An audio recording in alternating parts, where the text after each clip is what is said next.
guys, I'm here with Isolation Ideas. At least that's what I'm calling it this week. But I'm here with Sandy Letkeman, and she is the owner of Fit 360 Training and a good friend of mine, and she's way up there in Canada. How you doing, Sandy? I'm doing great, trying to stay warm. Well, good. We're staying nice and warm down here in Texas, which you're aware of. It snowed. But anyway, just wanted to talk about some things today. Sandy is, I'm going to call her my proponent of positivity.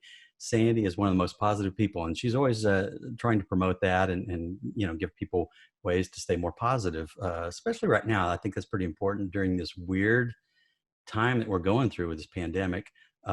So what are some things that you can think about for people to stay positive during this time? I think the main thing is you really got to have a routine. I mean, the first week or two of this, people were kind of like, hey, I'm on vacation, right? I'm not going to work. So, they kind of sleep in and kind of goofed off. But now that we're into week 8, hopefully you've got some sort of a routine by now, because if you don't, it really can lead to depression. You feel like you're not getting anything done. You feel so unproductive. Right. If you're just sitting on the couch binging Netflix, you're probably, gaining weight and just feeling really badly about a lot of things. So for me, just kind of keeping up some semblance of a routine like I had before. It may not be exactly the same as before this started, Right. but just it kind of gives you a reason to get out of bed every day. Yes.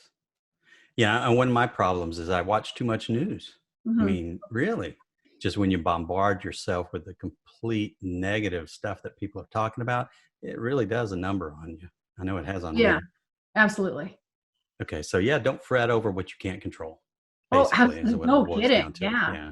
I recently saw a post from a friend of mine, Lindsay Ruffin, and he said, I saw myself on the path towards giving the world a lot more of me to love. So I've made some changes.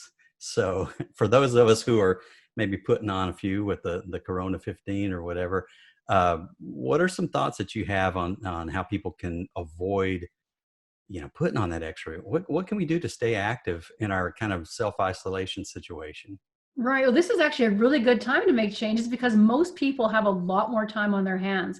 So you can't use that excuse, I don't have time to exercise, I don't have time to cook, because you really don't have that anymore.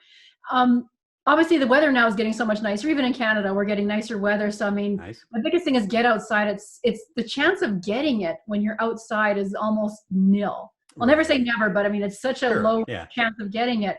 And since gyms are closed anyway, get outside, go hiking, go biking, walking, whatever, and just get that fresh air, the sunshine. You'll feel so much better. If you are in your house and wherever your weather is not good, maybe it's raining or it's just cold, there's a lot of exercises you can do in like 4 feet by 6 feet. Really, you can get a full body workout without any weights, just by using your body weight. And so that's what I do with my clients. Is I teach them how to exercise in a small space without a lot of weight, and it doesn't have to take a lot of time either. Yeah, I've seen some of your videos where you're just using objects you have around the house. Yeah. Oh yeah. I mean, you can use your dog, your cat, your kid, a vacuum cleaner. I've seen people take a 4-gallon jug of milk, an empty one, and fill it up with water or sand and use that as a weight. So, I mean, you can get really creative with what you have around your house to use it as some sort of resistance. That's great. And I know, where is a place where people can go to see some of those videos that you've put out? I've got a YouTube channel, so they can go to YouTube and look for Fit 360 Training, and they can see my videos there. I've also got a Facebook group where I'll put a lot of videos and, way much more than just videos. I do a lot of nutrition tips, a lot of mindset coaching, a lot of habit coaching. And my Facebook group is called Fit to Travel. Nice. Yeah. So that's something new that you're kind of working on right now, right? Yes. I know a lot of businesses aren't having their people travel right now, but as that starts to increase, there's going to be a lot more business travelers on the road. So you're going to have some tips for them, right? Absolutely. Yeah. Because I used to be a business traveler as well, and not as frequently as some, but going to a hotel, a lot of times the workout rooms are dark, they're dank, they're, in the dungeon, and the equipment is either minimal or it's rusty or something. And a lot of women especially don't feel safe going into the workout rooms. So I've designed workouts that my clients can do in a hotel room with no equipment, or if they're willing to invest in some bands, which are cheap. They don't take up much room in your suitcase. They don't weigh anything, but you can get an awesome workout with just 1 or 2 bands, or even just your body weight. So the big thing for them is, you want to get a quick and efficient workout in, because especially with business travel, a lot of time you're working more than an 8-hour day. You're working long days. There might be dinner functions after. So this is a way to just get a quick workout in just to keep your health up while you're traveling. That's great. I'm looking forward to that series. I think it'll be a lot of fun. So a thought came to my mind. What about, and I've done this myself, what about breaking up your workouts if you can only spare like maybe 15 minutes?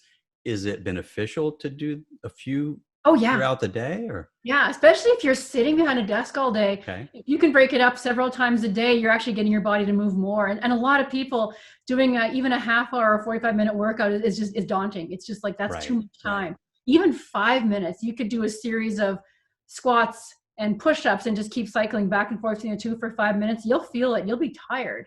But then 5 minutes, boom, you're done. You know, go on to the next thing, and you can take little kind of mini workout breaks throughout the day. Okay. I like that. It works better for my schedule and the way I work. So I'm going to make you hold me accountable to doing that, but I'm going to try to start doing that a lot more. Can you think of anything else you want to share with people before we leave?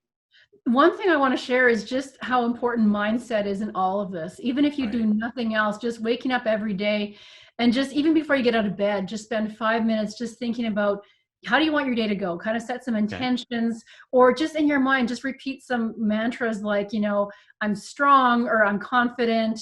You know, I'm going to get a lot done today. You know, put it in first person instead of saying you, say I. Or you can put your name as like, Sandy, I'm going to get a lot of stuff done today. I'm going to be productive and whatnot. And just starting your day with really positive intentions and a positive mindset can make a huge difference. That's great. And practice gratitude, right? Oh, for sure. Yeah. I actually have a sticky note on my bathroom mirror, and it just says, what are 3 things you're grateful for? And I mean, every time I go into the bathroom, I see it. So it's not just in the morning, it's at night to go to bed and start the day, because I work at home anyway. But I see it, and it makes me stop and pause and think about, what am I thankful for? And sometimes it's just as simple as, I'm thankful for the sunshine, or I'm thankful that I had a good breakfast. Absolutely. But sometimes it can be a lot deeper. It doesn't matter. There's always something. No matter how bad your situation is, there's always something you can be thankful for. Absolutely. So practice gratitude daily. You know, for those of you watching this, please share what you're grateful for below. We'd love to hear your comments on this. And again, just reach out to us, to Sandy or myself, and we'd love to hear from you and wonder what you would like to see in this video series. Thanks for being with me today, Sandy. I appreciate it. It's always fun. You know, we always enjoy our weekly Bible study meetings that we do on Zoom, you know, with your husband, Glenn, and my wife, Linda. Just, we have a great time, and looking forward to it again this week.